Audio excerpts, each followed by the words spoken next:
అంటే ఇది ప్రకృతి వైపరీత్యం లాగా, అంటే శ్రీశైలం సొరంగా మారు నల్లమల్ల ఫారెస్ట్, అదే కాకుండా డెప్త్ చాలా డెప్త్ నుంచి అండర్ గ్రౌండ్ ద్వారా పూడిగా తీస్తా ఉంటారు. గత కేసీఆర్ గారి ప్రభుత్వంలో ఇది 10 సంవత్సరాల కాలంలో 10 కిలోమీటర్ మాత్రమే తవ్వారు. ఇది టి అంజయ్ గారు ముఖ్యమంత్రి ఉన్నప్పుడు దీన్ని ప్రారంభిద్దాం అని చెప్పేసి అప్పుడే శంకుస్థాపన చేశారు. తర్వాత అదేవిధంగా జలగ వెంకటరావు గారు కావచ్చు, మర్రి చెన్నారెడ్డి లాంటి వాళ్ళు, తర్వాత రాజశేఖర్ గారు కొంత ముందుకు వచ్చింది. తర్వాత కేసీఆర్ గారు ఉన్నప్పుడు 10 కిలోమీటర్ మాత్రమే తవ్వారు. దీన్ని 2026 పూర్తి చేయాలని చెప్పేసి కాంగ్రెస్ ప్రభుత్వం ఏకైక లక్ష్యంతో ముందుకు పోతాం. దానిలో భాగంగా ఇట్లాంటి జరిగే క్రమంలో అక్కడ మట్టి ఏదైతే సాయిల్ వాటర్ మట్టి ఒకేసారి కుంగడం తోటి ప్రధానంగా ఈ సమస్య వచ్చింది. ఆ కుంగినప్పుడు యువత సైడ్ ఉన్న వాళ్ళు బయటకు వచ్చేసారు, అవతల సైడ్ ఉన్న వాళ్ళంతా కూడా ప్యాక్ అయిపోయింది. అక్కడే కాకుండా అక్కడి నుంచి మట్టి వాటర్ వస్తున్న తోటి కేంద్ర డిజాస్టర్ మేనేజ్మెంట్ డైరెక్టర్ అయితే రాష్ట్ర డిజాస్టర్ మేనేజ్మెంట్ డైరెక్టర్ అయినా కూడా ఈ సమస్యకు పరిష్కారం లభిస్తుంది. ఎందుకంటే చాలా సమస్యాత్మకంగా తయారైంది అక్కడ. కాబట్టి టెక్నికల్ టీం అంతా కూడా, అదే కాకుండా మిలిటరీ దళాలు వచ్చినాయి, సిఆర్పిఎఫ్ బలగాలు కూడా వచ్చిన సందర్భం. కాబట్టి ఖచ్చితంగా ఇవాళ రేపు పూర్తి స్థాయిలో ఆ మట్టి తీసేసి వారి దగ్గర చేరుకుంటామని చెప్పేసి కూడా ఆల్రెడీ టెక్నికల్ టీం ప్రకటించింది. అంటే అది సాధ్యమయ్యే పని కాదన్న కూడా బయట మాట్లాడుతూ ఉన్నారు కదా. ఏం సాధ్యం కాదు. ఇప్పుడు ఆ రెస్క్యూ టీమ్స్ ఇప్పుడు 6 రోజుల నుంచి నిరంతరంగా వాళ్ళు ప్రయత్నాలు అయితే చేస్తూనే ఉన్నారు. మరి ఇప్పటి వరకు కూడా దాని దగ్గర కూడా పోలేదు. ప్రాణాల సంగతి మనకు తెలియదు. రాష్ట్ర మేనేజ్మెంట్, టెక్నికల్ టీమ్స్, ఎక్స్పర్ట్స్ అంతా కూడా ఆల్రెడీ 6 రోజుల నుంచి పనిచేస్తా ఉన్నారు. రాష్ట్ర ముఖ్యమంత్రి భారీ జిల్లా మంత్రి జూపల్లి కృష్ణారావు గారు, కోమటిరెడ్డి వెంకరెడ్డి గారు, అదే కాకుండా 4 లక్షల ఎకరాలు పారాలని ఏకైక లక్ష్యంతో మాట్లాడారు. అదేవిధంగా నల్గొండ జిల్లాలకు ప్రయోజనకరంగా ఉంటుందని చెప్పేసి ఈ ప్రాజెక్టును ఒక సదుద్దేశంతో ప్రవేశపెట్టే ప్రాజెక్ట్. కాబట్టి ఈ ప్రాజెక్టులు అయ్యడం కొన్ని ఇబ్బందులు అవుతుంటాయి. ఎందుకంటే ఆనాడు ఉత్తరాఖండ్ లో కూడా ఇదే జరిగింది, ఇట్లాంటి సంఘటన జరిగింది. ఇప్పుడు ఇక్కడ జరిగింది. అదే కాళేశ్వరం కడుతున్నప్పుడు చాలా సంఘటనలు జరిగి అక్కడ చాలా మంది చనిపోయిన సందర్భం. కాబట్టి ప్రాజెక్టులు కట్టడం కొంత ఇబ్బందులు అవుతాయి. కానీ దాన్ని రాజకీయం చేసే ప్రయత్నం బీఆర్ఎస్ పార్టీ చేస్తా ఉంది. ఎందుకంటే ప్రాజెక్టు కట్టి ఎన్ఓసి ఇచ్చి 1 సంవత్సరం 2 సంవత్సరాల తర్వాత ఓపెన్ అయిన తర్వాత కూలిందంటే నాణ్యత ప్రమాణాలు లోపించినాయి, కమిషన్ కృతుపడి ఆనాడు చేసిందని చెప్తే అర్థం ఉంది. ఇక్కడ అండర్ కన్స్ట్రక్షన్ ఉంది. అండర్ కన్స్ట్రక్షన్ ఉందని ఎవరిని తప్పు పడతా ఉంది బీఆర్ఎస్ పార్టీ? అంటే కాంగ్రెస్ ప్రభుత్వాన్ని, కాంగ్రెస్ పార్టీ రేవంత్ రెడ్డి గారిని అందరిని తప్పు పట్టే ప్రయత్నం బీఆర్ఎస్ పార్టీ చేస్తుంది. అది కూడా రాజకీయం చేసే ప్రయత్నం చేస్తే తెలంగాణ సమాజం హర్షించరు. కాబట్టి ఇట్లాంటి రాజకీయాలు దయచేసి మానుకోవాలని చెప్పేసి కోరుతాం. ఇప్పుడు 42 సంవత్సరాల కింద మొదలైనటువంటి ప్రాజెక్టు మరి ఇంత డిలే కావడానికి ప్రధాన కారణం ఏమై ఉండదు అన్న?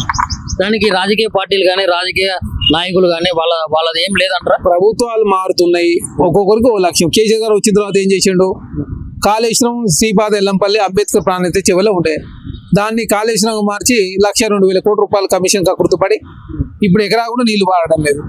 అయినా కేసీఆర్ గారు దాన్ని 1,02,000 కోట్ల రూపాయలు ఖర్చు పెట్టిండు. ప్రాజెక్టు కుంగిపోయింది, కూలిపోయింది. దాని ద్వారా తెలంగాణకు ప్రయోజనం 0. అదే కాకుండా ఒక్కొక్కరు సమైక్య రాష్ట్రంలో ఎక్కువగా ఆంధ్ర, రాయలసీమ ప్రాంతంలో ఎక్కువ ప్రాజెక్టులు చేసుకోవడం మూలంగా తెలంగాణకు అన్యాయం జరిగిన మాట వాస్తవం. అదే కాకుండా ఈ ప్రాజెక్టుకు ఖర్చు ఎక్కువ. అదే గ్రావిటీ ద్వారా కన్నా కూడా అండర్ గ్రౌండ్ ద్వారానే వాటర్ తీసుకురావాలంటే చాలా శ్రమించాల్సి ఉంటుంది. అదే కాకుండా ఇక్కడ మెషినరీ ఖరాబ్ అయినా కూడా అమెరికా నుంచి రావాలి. ఆ రోజు ఆ మెషినరీ లభించడం అంత ఈజీ కాదు. ట్రాన్స్పోర్ట్ ఫెసిలిటీ ఆనాడు అంత లేదు, టెక్నాలజీ కూడా అంత లేని పరిస్థితి. కాబట్టి ప్రాజెక్ట్ లేట్ అయింది. అయినా కాంగ్రెస్ ప్రభుత్వం వచ్చిన తర్వాత 2026 వరకు 2 సంవత్సరాల్లో పూర్తి చేయాలని చెప్పేసి యుద్ధ ప్రాతిపదిక పని ప్రారంభించే క్రమంలో అక్కడ ఏదైతే అండర్ గ్రౌండ్ తవ్వే క్రమంలో అక్కడ ట్రైన్ ట్రాక్ కూడా ఉంటుంది. ఆ ట్రాక్ వేసేసి అన్నమాట మిషన్ ముందులాగా పోతుంటే దాన్ని మళ్ళీ బ్రిడ్జి లాగా వేసుకుంటూ పోతున్నట్టు. ఆ మధ్యలో గ్యాప్ లో అవతల సైడ్ ఉన్న 8 మంది అటుపోయారు, ఇతర సైడ్ ఉన్న వాళ్ళు ఇతర సైడ్ వచ్చేసారు. అక్కడ ప్రాజెక్టు అదేవిధంగా కుంగడం, వాటర్ రావడం, మట్టి, అదేవిధంగా అక్కడి నుంచి రాళ్ళు అవన్నీ పడడంతో ప్రధానంగా సమస్య వచ్చింది.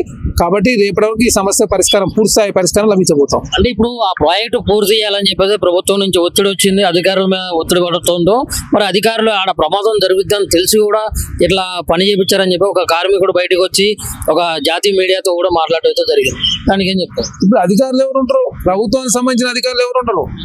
ప్రైవేట్ వాళ్ళే కాంట్రాక్ట్ వచ్చింది, ఎప్పటికప్పుడు వాళ్ళే పర్యవేక్షణ తీసుకుంటారు.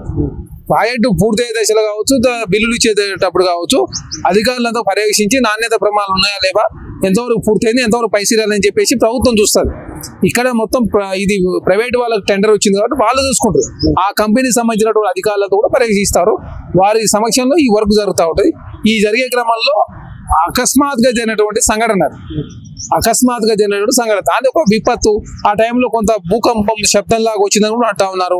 కాబట్టి ఏం జరిగిందనేది నిపుణులు మాత్రమే వెల్లడించే అంశం. ఇది రాష్ట్ర ప్రభుత్వానికో లేకపోతే మాలాంటి వరకు లేకపోతే ఇంకోవరకు తెలియదు. ఎందుకంటే టెక్నికల్ ఎక్స్పర్ట్స్ మాత్రం తెలుస్తుంది. కాబట్టి భవిష్యత్తులో ఇట్లాంటి సంఘటనలు జరగకుండా ఖచ్చితంగా పకడ్బందీ చర్యలు తీసుకోవాలని చెప్పి ప్రభుత్వం భావిస్తూ ఉంది. ఆ దిశగా ఖచ్చితంగా నిపుణులను ఎక్స్పర్ట్స్ అంతా వచ్చింది కాబట్టి భవిష్యత్తులో ఆ ప్రాజెక్ట్ ఏ విధంగా పూర్తి చేయాలని చెప్పేసి ప్రభుత్వం కూడా ఒక అంచనాతో ముందుకు పోతా ఉంది. ముందస్తుగా 8 మంది కార్మికులు దొరికిన తర్వాత అప్పుడు ఏం చేయాలని చెప్పేసి ఎక్స్పర్ట్ తో మాట్లాడిన తర్వాత నిర్ణయం ప్రకటిస్తారు. ఇప్పుడు 8 మంది కార్మికులు లోపల ఇరుక్కొని పోయాను. దాంట్లో ఇద్దరు ఆపరేటర్లు ఉన్నారు, ఇద్దరు ఇంజనీర్లు ఉన్నారు, 4 కార్మికులు అయితే ఉండడం జరిగింది. మరి వీళ్ళు ఇట్లాంటి పరిస్థితులు ఉన్నప్పటికీ కూడా ఇక్కడ మన కాంగ్రెస్ మంత్రులు ఎంజాయ్ చేస్తున్నారు అన్నట్టు కూడా బయటకు వస్తా ఉంది. మరి దానికి ఏమంటారు? ఎక్కడ ఎంజాయ్ చేస్తారు? ఉత్తమ్ కుమార్ రెడ్డి గారు పాపం అక్కనే ఉన్నారు, జూపల్లి కృష్ణారావు గారు ఉన్నారు, కోమరెడ్డి వెంకరెడ్డి గారు ఉన్నారు, నిన్న జనారెడ్డి గారు పోయారు. ముఖ్యమంత్రి గారు ఏమన్నా ఎంజాయ్ చేస్తుందా? ఏమన్నా ఏమన్నా ఫారెన్ టూర్ పోయినా లేకపోతే విలాసవంతమైన విల్లాలో ఉండి ఎంజాయ్ చేస్తుందా? తప్పు కదా. రాష్ట్ర ప్రయాణాల విషయంలో ముఖ్యమంత్రి గారు ప్రధానమంత్రి గారు కలిసిరు. ప్రధానమంత్రి గారు కలిసిన తర్వాత తెలంగాణ రాష్ట్రం సంబంధించినటువంటి విభజన హామీలు కావచ్చు, నిధుల గురించి మాట్లాడుతూ ఉన్నారు. ముఖ్యమంత్రి గారు అక్కడ పోయి చేసేది ఏముండదు. అది అడ్మినిస్ట్రేటివ్ మ్యాటర్ కాదు, technical problem, technical matter. Technical experts అక్కడ కావాలా. ముఖ్యమంత్రి గారు పోతే అనవసరం వీరికి భద్రత కల్పించే హడావిడి ఎక్కువైతుంది, దాంతో పళ్ళకు ఆటంకం కలుగుతుందని చెప్పేసి ముఖ్యమంత్రి గారు పోకుండా ఎప్పటికప్పుడు వారు పర్యవేక్షిస్తా ఉన్నాడు. పర్యవేక్షిస్తూ ఈ సమస్య పూర్తిస్థాయి పరిష్కారం చూపాలని చెప్పి ప్రభుత్వం భావిస్తా ఉంది. ఆ దిశగా అడుగు పడతాము. ఖచ్చితంగా ఈ సమస్యకు రేపటిలో పరిష్కారం లభించబోతాం. ఇప్పుడు ఈ సమస్యకు పరిష్కారం మీరు అంటున్నారు. మరి ఇప్పుడు దాని గురించి ఇది ప్రమాదం జరిగిన తర్వాత నరేంద్ర మోడీ గారు మరి ఫోన్ లో కూడా మాట్లాడడం జరిగింది. నిన్న రేవంత్ రెడ్డి గారు పోయి అక్కడ నరేంద్ర మోడీ గారితో డైరెక్ట్ కలిసి మాట్లాడటం జరిగింది.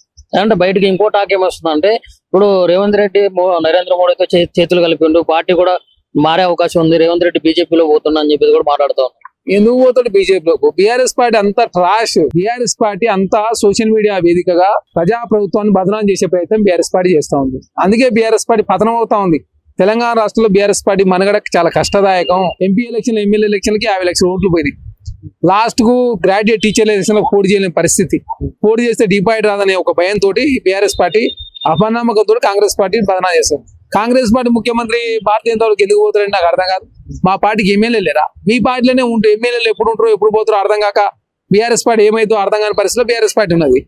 కాంగ్రెస్ పార్టీలో 65 మంది ఎమ్మెల్యేలు ఉన్నారు, 10 మంది బీఆర్ఎస్ పార్టీ నుంచి వచ్చిన వాళ్ళు ఉన్నారు, 7 మంది ఎంఐఎం నుంచి ఉన్నారు, ఒక సిపిఐ మాకే 70-80 మంది కాంగ్రెస్ పార్టీలు ఉంటాయి. మా కాంగ్రెస్ ప్రభుత్వం అంటే బీజేపీలో పోయి నరేంద్ర మోడీ సరసన ఎందుకు చేస్తారని నాకు అర్థం కాదు. బీఆర్ఎస్ పార్టీలో భారతీయ జనతా పార్టీ బీఆర్ఎస్ పార్టీలో మెడిచి కాబోతాం.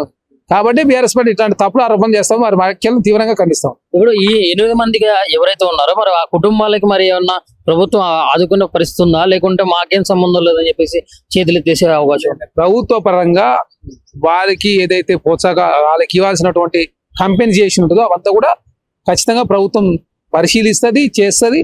మెరుగైనటువంటి కంపెన్సేషన్ ఇవ్వాలని చెప్పేసి ప్రభుత్వం ఆలోచిస్తూ ఉంది. ఇంకా పూర్తి స్థాయిలో వాళ్ళు బయటకు వచ్చిన తర్వాత అప్పుడు మీడియా సమావేశం ఏర్పాటు చేసి వాళ్ళ కుటుంబాలను ఏ విధంగా ఆదుకుంటామని చెప్పేసి ప్రభుత్వం చాలా స్పష్టంగా ప్రకటించబోతోంది.